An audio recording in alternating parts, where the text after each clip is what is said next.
Okay. Hi, how are you? Good morning to all the reasons I was too nervous to sleep last night. And the new one has been added into the nightmare now. So what I'm going to do is just talk to you a little bit about my journey. I'm really, really happy to be here and doing this. The guys asked me to do this months ago, and I was like, oh, yeah, that's ages away. Sure, no problem. And then it got closer and closer. And I was talking to my two kids about this, and they said, Mom, is anyone famous going to be there? And I thought, yeah, there'll be well known people there. Absolutely thinking of, Bobby Kerr. And my son went, The Rock? Will The Rock be there? And I was like, no, no, your expectations are a little bit too high. So I was speaking to my daughter about it, and they'd actually been studying entrepreneurs in school. So I figured she might know actually who Bobby Kerr is. And I said, you've been studying a little bit about this, Julie. They were at the RDS yesterday doing the science fair and everything. So I said, you might know somebody here. I said, if I said the name Bobby to you, I said, what would you think? She went, is Millie Bobby Brown going to be at this event? So I was like, no, again, but something different. But Bobby, I'm very excited to be here with you today. So at least there's one person. So what I'm going to talk to you about is just a little bit about my journey, how I got started in sales, a couple of things that I would have learned about that as well. I'm going to really just focus on a very simple sales structure. And that is crucial, I think, to being successful in sales. It is having a structure. And I think what we tend to do sometimes is just add lots and lots of things to that, lots of different knowledge when we become very knowledgeable about the product or the service that we're talking about. And I actually just want to strip all of that back and just have a look at a basic structure that you can take and use for yourself. And building that into your daily habits, doing the same good thing every day. We might not get time for questions, but the guys have kind of said if we do, they'll give us the nod, we'll do it at the end. But I'll be floating around afterwards, so feel free to grab me and we can have a bit of a catch up if that's the case. So just a little bit about my journey. I'm kind of totally showing my age here with the timeline, really. Big birthday this year. And up until 2004, I worked retail for a while. I worked very high-end retail, totally not naming any names, big clothing shop on Grafton Street. Definitely wasn't a passion of mine. It was something I fell into. I did it, but there's only so many times you can fold the same T-shirt and just stretch that out for 8 hours a day. And I think the pinnacle point of that came when we were having one of the many sales that we had, and two very well-to-do women just tearing lumps out of each other over the last jumper just made me realize, nah, this is not for me. This is not what I want to do. So then from 2005 till 2009, I was trying to find my niche. I was trying to find my passion. And I worked so many different industries at the time. I worked retail, I worked HR, I worked legal, I worked private home care. And I really enjoyed a lot of those jobs, but it's just, there was something kind of always missing. At the end of 2009, my mom passed away. And a couple of days later, I found out I was pregnant on my first child. So that kind of brought 2009 to an end with a bang. 2010 then to 2014, I worked on two little passion projects, which are now almost 10 and 13 years of age. And throughout that time as well, in 2013, myself and my now ex-husband, or as we will now refer to him, husband number one, we launched a life-saving skills business. This was really crucial for us because the industry that he was in was emergency services industry. And that meant there's a mandatory retirement age. So it meant he would have had to retire at 55, leaving quite a big gap between his retirement age and when the pension was going to kick in. So we said, you know what, let's get a business set up now so that it's very, very established by the time retirement age comes from you, and we can just keep that going then until actual pension kicks in. And for anybody that's been, I suppose, that's done sales where you're lead generation or where you're hunting or you've had to set up a cold desk or you've had to make phone calls and you're just looking at a blank sheet in front of you. There's no contact names, there's no details, you've no industries, you don't know who to pick up the phone to. There's just a cursor blinking at you going, hurry up, hurry up, hurry up. So I started kind of pulling together a few leads, and then in March of 2013, I had my second child. And we were in hospital for a very long time because the two of us got sick. And after about 5-6 days in the hospital, I got bored because babies are actually really boring when they're that little. Once you feed them and stuff, there's nothing really else to do with them. So I rang my then husband and I said, you know what, I'm actually working on a leads list. Fire it over to me, and sure, while I'm here, I might as well be making a few phone calls. And that's how the business got started. It was me sitting in a hospital bed, totally pulling on the heartstrings of people that answered, and trying to get a few leads. And we worked on that really, really hard. So he delivered the training. Because he was emergency services, we got him certified. And I looked after the lead generation end of things. And there was a level of retention in that business as well, which was nice. We did a lot of repeat customers because you have to repeat the certification every couple of years.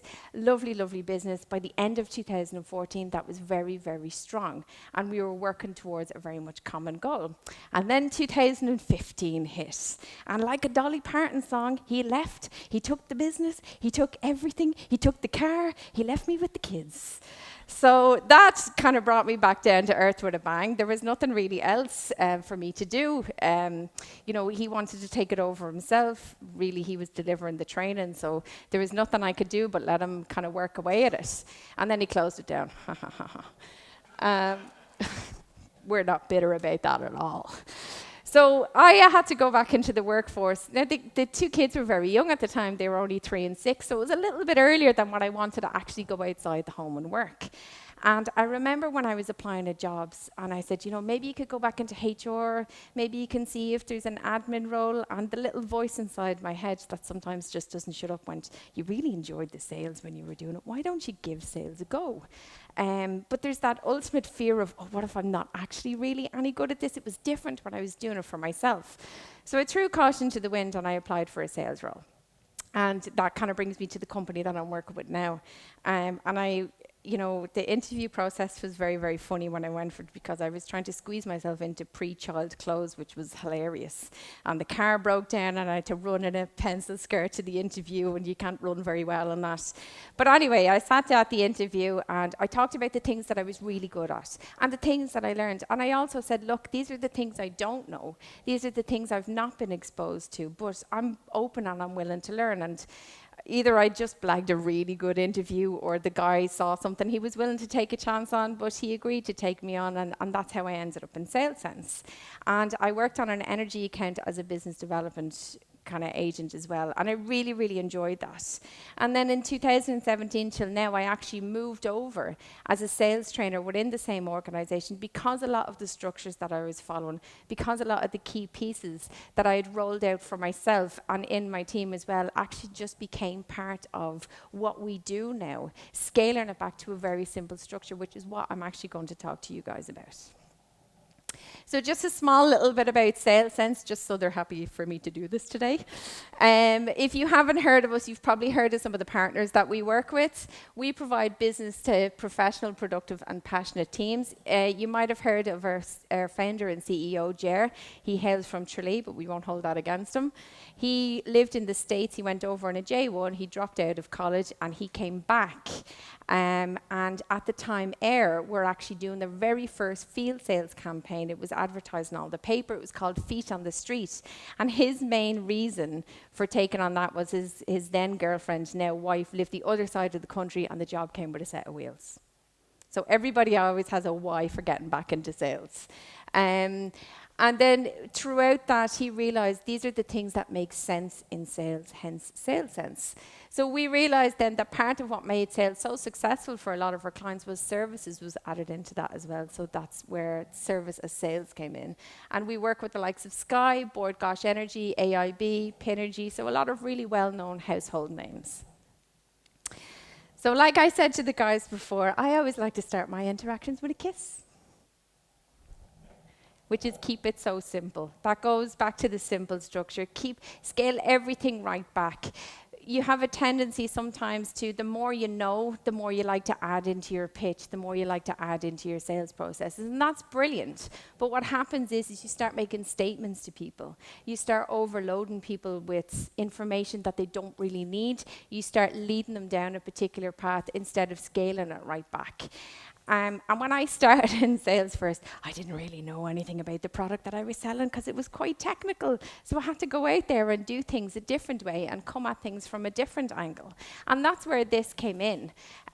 What it led me to do instead was something called a customer journey. And that was something that was really, really integral to me being successful in sales. And it happened purely accidentally. When I was in my training course, everybody else seemed to grasp the product and understand it, but it was quite maths-based. And you're talking to a girl that after 3 months of intensive grinds managed a solid D- in pass level maths. So it definitely wasn't my forte.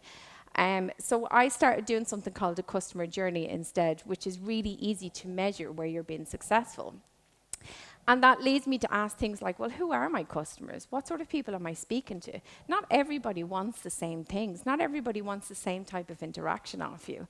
I have to figure out who it is that I'm dealing with, what type of industries I'm talking about. Do a little bit of research before you pick up the phone or you go out to that appointment or that meeting or that presentation and find out who your customers are. What do they want? Does everybody want the same thing off you? Does everybody go shopping at the same place for the same reasons? No. So don't project that onto the people that you're selling to as well. Don't try a one-size-fits-all pitch. And that's something that I always really laugh about when I'm doing the sales training or when I go out with the guys because, you know, they'll knock on the door and they'll go, hi, how are you? Just around the area talking to people about our amazing discounts at the moment. Who are you with for your supplier? And I'm like, oh. You have to mix it up a little bit. You have to understand demographics. You have to understand how to, you know, meet people at their level and how to match their energy as well. And you have to ask people what they want. You know, what's in it for them? Why should they talk to you? Why should they have this interaction with you? And sometimes it's as simple as framing your conversation in a, I'm going to ask you questions because I want to be able to give you what you want. But in order to do that, I actually need to know what you want and just scale it right back to its most simplest form. No guesswork, no assumptions, no judgment, no projection. Just ask people what it is that they want from you, and then you can do your best to give it to them. And that's what you're going to do. So there's a lack of awareness that a lot of salespeople don't like to show when they're going into an interaction. And I'm kind of here to tell you, it's okay to say to people, I don't know much about your industry. I don't know what you want, but that's the purpose of this call or this meeting or this point of contact is to find all of that out today. If you fill in the blanks for me, I can fill in the blanks for you. It's very much give and take. I'm going to ask questions, but I also want you to ask me questions as well. It's only then that you know what they want and how to give it to them. You can't evaluate non-relevant information, or you don't want people to evaluate non-relevant information. You very much control the narrative here. You very much control the conversation. If you frame it in that way, asking certain questions and giving people certain information that you know is going to make sense to them. And a lot of salespeople lose control of that very quickly because they haven't scaled back the structure. They haven't scaled it back to, you know, I'm going into this with a certain mindset. I'm going to ask somebody what it is that they want from me, and make sure that the information I give them, I'm not overloading them with terminology. And it's nearly a case of that some of the guys I go out with, when they're on their first couple of weeks on the field, they're great at selling because they don't have the burden of too much knowledge.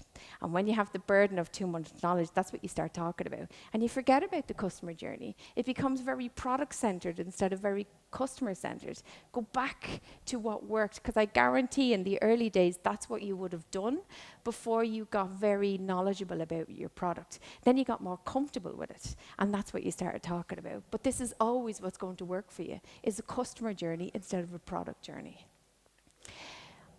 I'm going to talk about now having a beginning, a middle, and an end to your structure. That's really important. If you don't have that, you've no idea where to go, and you'll potentially end up going around in circles. So the idea behind this is to make the sales process very digestible and to put it into smaller bite-sized chunks for yourself. And that kind of goes back to who are you? What do you want? How do you get early interest? And that might seem like a bit of a crowd. Well, I know who I am, duh, I'm a salesperson, this is my job, this is what I do. But why are you actually picking up the phone? Why are you going out and doing this with somebody? What do you want to get out of this? And one of the things I like to do is, I'm not sure if this is the right word for it, but I used to always call it a waterfall effect. And I used to start with, this is what I'm going into the interaction looking at. I want a sale. That's obviously the ideal scenario in this. But if I don't get that, what's my next best case scenario? Is it a follow-up appointment? Is it a very concrete second point of contact? Is it I'm going to come back to you and then I'm going to get it? And if I don't get that, what's my next best? And my next best until I've got what's the minimum I'm willing to accept from each interaction. Otherwise, what happens is you make 30, 40 phone calls a day, or you go out and see 20, 30 people a day, or you spend your day doing this, and you get to the end of the day and you go, I'm really tired. I was really, really busy today, but I wasn't actually all that productive, because when I look at what I got out of all this output, it wasn't actually very much. So always go into each one of these interactions with what's the minimum I'm willing to accept. And if that's a contact name or a contact number, that's fine. But it will stop you going round in circles and having very, very unproductive first points of contacts. So always go into it knowing what you want out of this and how you're going to speak to people. And what that ends up actually doing for you, it stops a lot of those early objections, which a lot of salespeople tend to get caught out with at the beginning of the interaction. A lot of, oh, we're really busy, I'm in a meeting, but that's okay. You didn't get here, you're down here. You already have that objective. You're coming in here, that's fine. Instead of going, no problem, I'll call back when that person's not so busy. Now you're maybe going to ask for a contact number or another piece of information. Ideally, something you didn't have before you made that phone call or that point of contact. That's what you're looking for. But it's up to you to decide what that's going to be. And how do you get early interest? Again, that's doing your very basic research. We have a couple of guys on the phone in here, and sometimes I'm listening back to their calls, and you'll hear things like, hi, how are you? Just calling around all the local businesses, talking and stuff. And I'm like, geez, it's really easy to just take that and make it a little bit more relevant. If the business that you're speaking to is a cafe, make it relevant to them at the beginning. We're just speaking to people who are in the cafe industries. We've not been focusing on them a lot. Specifically wanted to talk to you because of da da da da da. And it's always about the small tweaks. You're trying to make it as relevant as possible to people, because when you're on the phone to somebody or when you're face to face, if you don't get that early hook, that early interest, you can nearly kind of see people's eyes glazing over a little bit. And you know it because you've all been to a party and somebody comes over to talk to you and you nearly go, this idiot. And you'll start doing that. They'll lose that early interest, and your answers will be very monotonous, and you'll be doing your damnedest to get away from you. And it's no different in a sales conversation if you don't get that early hook, that early interest, and you have to make it relevant to them. And that brings you to your middle part of the interaction. And this is where your customer journey takes place. This is finding out about them, finding out what they have, what they don't have, what they like, what they don't like. This is where a lot of your questioning techniques will come in. And your good questions, your open questions, your casting the net wide, your probing questions, which is why they do the things that they do, why they have the things that they have, why they don't have certain things. If you can find out people's motivation as to why they do or do not do certain things, you can generally find the drivers to get them on board with certain pieces as well, and you can make your pitch very impactful. And that's where you're making it relevant to them as well. You're taking all those pieces of information that they're going to give you through asking your who, your what, your why questions, and then taking all that information to make your pitch. But you can't make a pitch if you don't have that information. Your pitch can't be anything but generic if you don't have all these pieces put together. So your communication skills are very, very important here. You have to be listening. It's not just you that has to do all the talking. Yes, you're asking all the questions, but you have to listen to the answers. And I don't just mean the words. I mean the entire message that's coming back from the other person. And you'll hear shifts in people's tone of voice if they're standing in front of you. You'll see if they're comfortable with you as well. You're going to try and match their energy a little bit. And one of the things that I suppose salespeople can do very well is to match people's energy, to get them comfortable, because the longer you can stay in a conversation with somebody, the more you will get out of them. And again, if you have your beginning, your middle, and your end, you are controlling the narrative. That is your sales structure. It's a line. Your beginning, your middle, and your end. But go up and down. That's your conversation. We're not going to tie them to a chair and fire questions at them. I believe that's frowned upon, if not downright illegal. But if you have your conversation, you're always coming back to your line. That's your sales structure, but you're moving along it nicely. There's a flow to it. There should always be a flow to this. It should be enjoyable for both people. You shouldn't be going into this thinking, oh, I have to talk to somebody else now about a product or a service. It should be something you enjoy doing. That's where you need to spend the bulk of your time, is the middle of the interaction. You have to get more than the nuts and the bolts. You have to get why people do certain things, what they have, because what you're going to do then coming to the end is making sure that your pitch directly ties in with what they want or what they don't have, or how you can fix a problem, or how you can give them a solution. And it's not enough to just tell them we have a thing that does X, Y, and Z. That's great. That's a feature. We don't want to talk about features. We want to talk about benefits. And it's just taking that and saying, we have something that does X, Y, and Z for you because you told me you didn't have this, or that broke, or you'd like that, or you didn't realize that was an option. That's the only thing people pay attention to. That's all they care about. We are but simple creatures when it comes down to it. We don't want piles and piles of information on us. We're not able to deal with it. You pick one, maybe two very strong things that they told you when you asked the right questions, and all you're doing is taking their answers, wrapping it up in a nice little package and giving it back to them. Nobody's going to argue with that, because then they're just arguing with themselves. That's how you make your pitch strong.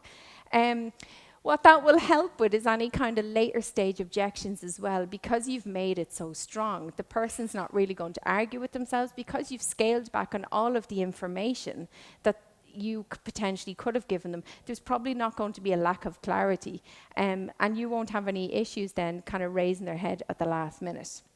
And then last but very much not least, did you ask for the sale? Hands up for anyone that's kind of directly in sales at the moment, just really quickly. I know you are, Dara. In terms of who would be very direct and at the end saying, you know, do you want to go ahead with this? Just a quick show of hands there. Okay, quite a few people. I hate doing that. I'm never able to pull that off. I always sound like I'm asking someone on a date. So I'm always like, do you want to or not? So I know that doesn't work for me.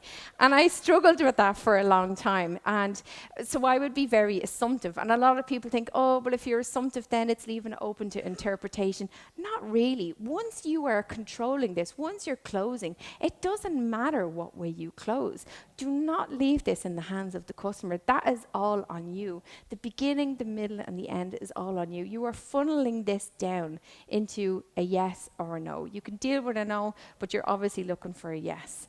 You can be assumptive with it by just talking them through the next steps. You don't have to directly say, are we going ahead with this? Are you happy with this? A lot of people get really frightened at that point. But you have to make sure that you're not leaving this open to, oh, can I have a quick think about it and I'll come back to you next week. Let's close this off right when they're in front of you. You need to have a sense of urgency, because you can only control what's in front of you. And if you go away and contact them next week, who's to say they're ever going to pick up the phone to you again? Been there, done that, burned by that.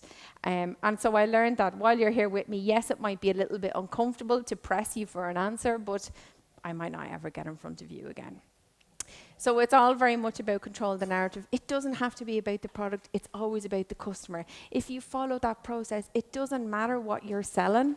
It doesn't matter what service you're talking about. That's a customer-centered approach that anybody can take, regardless of whether you're on the phone, regardless of whether you're face-to-face, regardless of what type of sales role that you're in.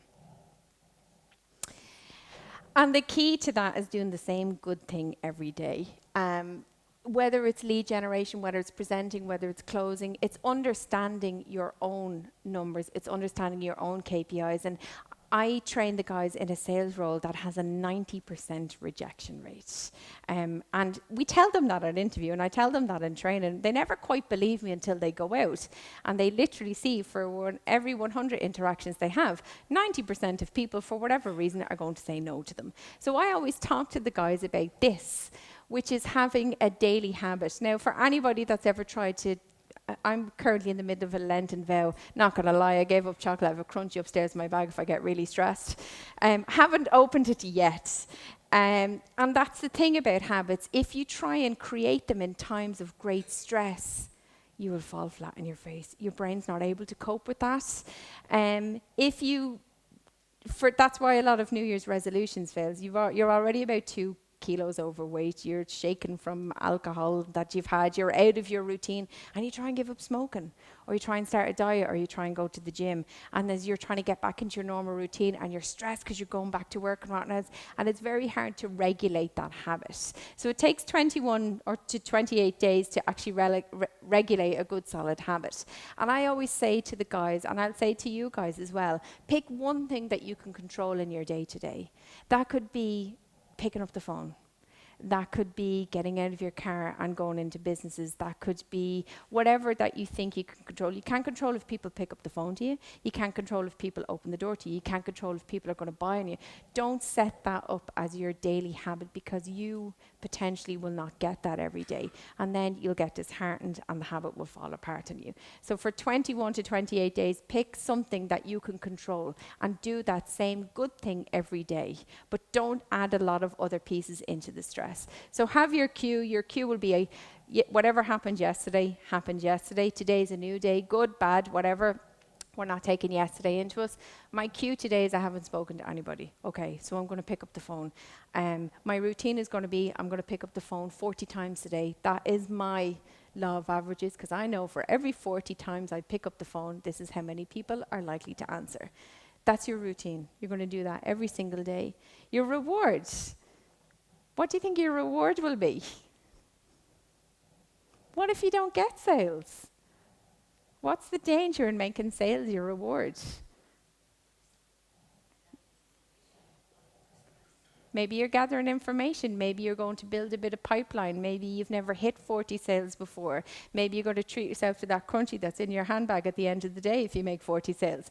The reward has to be something that's not sales orientated when you're setting up a habit, because consistency takes time to build.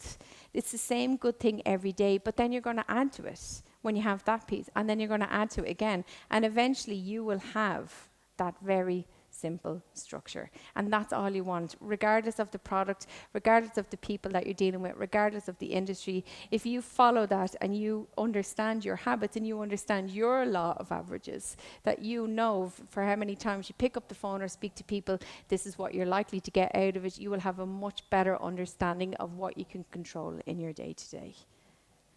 I think I'll probably leave it there. Are you at time? Okay, perfect. Thank you very much, guys.